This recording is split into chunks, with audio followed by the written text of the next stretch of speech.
Pelo sinal da Santa Cruz, livrai-nos Deus nosso Senhor dos nossos inimigos, em nome do Pai, do Filho e do Espírito Santo. Amém.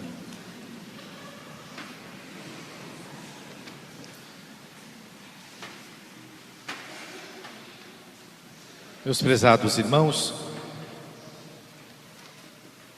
prezados ouvintes que nos acompanham pela Rádio Bom Jesus, demais pessoas que nos acompanham também de longe, pela internet ou de perto. Estamos no 12º domingo depois de Pentecostes. Vamos ouvir o que o Senhor, que Deus nosso Senhor tem para nos dizer, para falar conosco. Vamos pegar aí o número 7, temos a primeira leitura da carta de São Paulo aos Coríntios. São Paulo começa dizendo assim: temos por Cristo esta confiança em Deus. Não que sejamos capazes de atribuir-nos alguma coisa como nossa, porém a nossa capacidade vem de Deus. Nós temos que ter confiança em Deus. Se nós não confiarmos em Deus, nós andaremos sempre perplexos, sempre com algum problema a ser resolvido, ou então não conseguiremos nunca ter a paz, a tranquilidade de consciência que nós precisamos ter, nós filhos e filhas de Deus. A confiança, ela surge a partir do momento que nós nos despojamos, saímos das nossos próprios critérios e aceitamos o critério de Jesus, o critério de Deus, as verdades de Deus. Por isso que nós católicos temos que ter sempre essa qualidade, a confiança. Ainda que nós sejamos grandes pecadores, ainda que nós cometamos grandes faltas, mas nós temos jamais que abandonar essa qualidade, essa virtude, que é a virtude da confiança, que é a virtude própria dos filhos. Só confia no seu pai aquele filho que sabe que sob a proteção do seu pai, ele está seguro, ele está firme. A criança pequena, por exemplo, indefesa, tantos perigos a acometem, mas ela sabe que o pai dela sempre está próximo, que ela está próximo da mãe, do pai. E qualquer coisa, ela levanta os bracinhos para o seu pai, e o pai atrás para o seu colo. E ali no colo do pai, no colo da mãe, a criança fica segura. E ali ela tem confiança. Assim deve ser a nossa atitude com respeito a Deus. Nós temos que ter sempre a confiança de filhos. Mas a Deus nós não vemos. Então como é que nós vamos confiar em Deus o bastante, se nós muitas vezes na nossa vida não sentimos a Deus? É pela fé. Pela fé que confiamos em Deus. Pela fé eu tenho certeza que Deus não me abandona. Pela fé eu tenho certeza, tenho convicção de que Deus está perto, de que Deus vela por mim, de que Deus vigia por mim, de que Deus é aquela sentinela que está sempre cuidando de mim. Por isso a confiança. Um outro pensamento que nos leva a ter confiança na prática é que nós somos filhos e filhas da igreja. E a igreja é a continuação de Jesus. A igreja é o corpo místico de Cristo. Como dizia Santa Joana d'Arc, para mim, Cristo e a igreja são uma coisa só. Querendo acusar e achar algum pretexto para condená-la à fogueira, tribunal feito de maneira falsa, dolosa, chamaram essa santa, ela que era uma guerreira, querendo a condenar por política, chamaram-na e disseram: qual que é a diferença entre Cristo e a igreja? Porque se ela dissesse uma heresia, seria condenada como herege. E ela disse: para mim, Cristo e a igreja são uma coisa só. Então nós temos que nos sentir confiantes por pertencermos à igreja, à santa igreja, que foi deixada por Jesus, que não foi criada por nenhum ser humano, nenhum homem, nenhuma mulher como nós, mas foi instituída sob a rocha Quefas, Pedro, por Jesus. Então nós temos que ter confiança na igreja, nós temos que confiar em Cristo, porque muitas vezes nós dizemos que confio em Deus, mas eu desconfio da igreja. Quantas vezes nós desconfiamos da igreja? Na prática desconfiamos do Santo Padre, na prática desconfiamos do bispo, na prática desconfiamos dos sacerdotes. Não temos aquela confiança de filhos. A criança, quando está no colo do pai, ela não tem nenhum receio, ela não pensa jamais que o pai vai levá-la ao perigo, que o pai vai jogá-la pela janela, ainda que tem alguns pais que joguem crianças pela janela, mas isso é exceção, né? É loucura, é insanidade. É próprio do pai e da mãe amar o seu filho. É próprio de Deus amar-nos.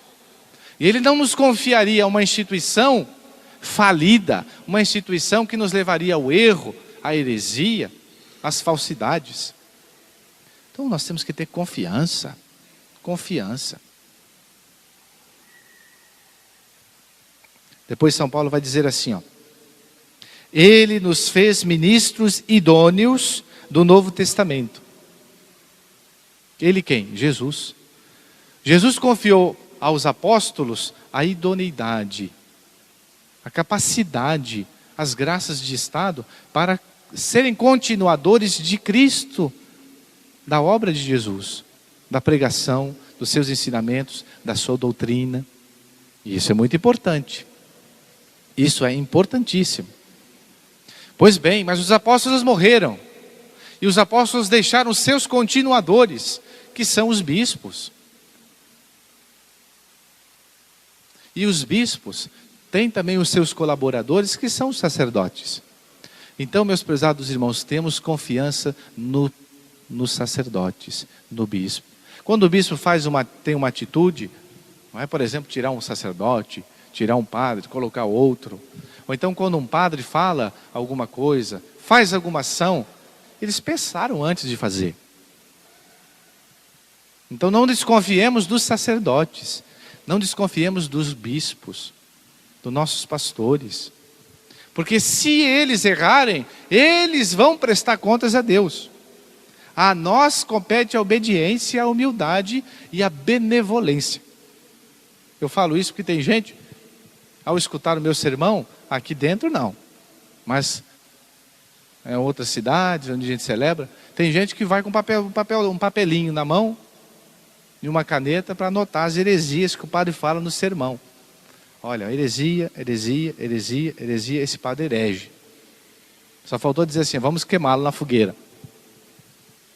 Eles já vão de tal maneira vacinados para achar um erro no padre, no que o padre vai dizer, que eles não estão ali para beber a palavra de Deus. Eles não estão ali para se encontrar com aquilo que Deus quer dizer para eles através do sacerdote. Mas eles estão ali para contestar.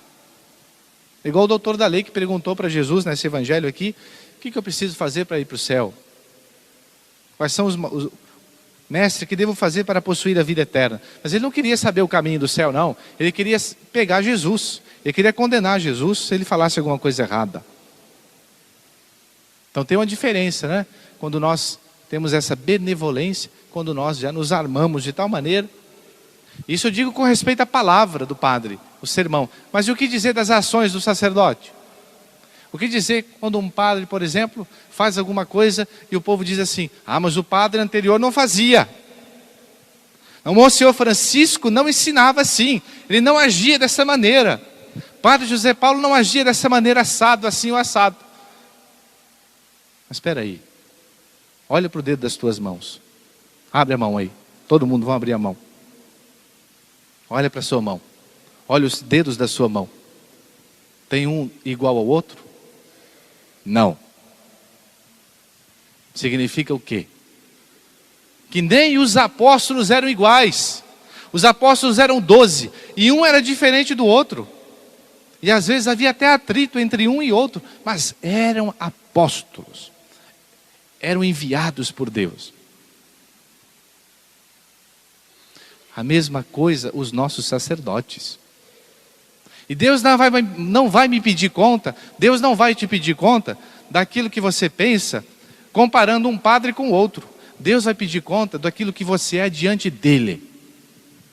Eu vou fazer uma perguntinha, 3 questões, quer ver? Rápidas. Às vezes as pessoas criticam a atitude dos sacerdotes, e as pessoas dizem assim, porque bom era no tempo do fulano de tal, tempo do Padre Melo era uma beleza, agora mudou tudo, eu não vou mais na religião. Tá bom, eu te pergunto, meu filho, minha filha, no tempo do Padre Melo, tempo do Monsenhor Francisco, do Padre José Paulo, você comungava todos os dias? Você assistia, participava da missa todo santo dia? Aí se a pessoa responder, a pessoa pode responder 2 coisas. Pode responder que sim, pode responder que não. Se a pessoa responder que sim, e eu faço uma segunda pergunta, você continua comungando e participando da missa todo santo dia? E a pessoa vai dizer, a pessoa pode dar 2 respostas. A pessoa que diz que comungava antes e participava da missa. A pessoa pode dizer assim, padre, agora eu não comungo mais. O defeito está em quem? No padre ou em você? Antes comungava, agora não comunga mais. Antes ia na missa, agora não. Antes acolitava, era coroinha. E agora nem quase na missa no domingo vai. Mas criticar o padre, critica. Mas qual é a tua religiosidade, meu filho? Vamos se olhar no espelho. Vamos supor que a pessoa antes não participava, não ia na missa, não comungava. E agora também faz a mesma coisa. Não adiantou nada. Então, de todos os modos, está errado criticar os sacerdotes. Igual o Padre Antônio de Pada falou, né, tão bem aqui. Às vezes as pessoas perguntam, padre, o senhor falou alguma coisa para o Padre Antônio de Pada falar? Eu falei, não falei nada não. Ali foi inspiração do Espírito Santo mesmo. E ele dizia, olha, do padre, ou a gente fala o bem, ou a gente cala a boca. Mas é verdade. Mas não é só do padre, é de todo mundo.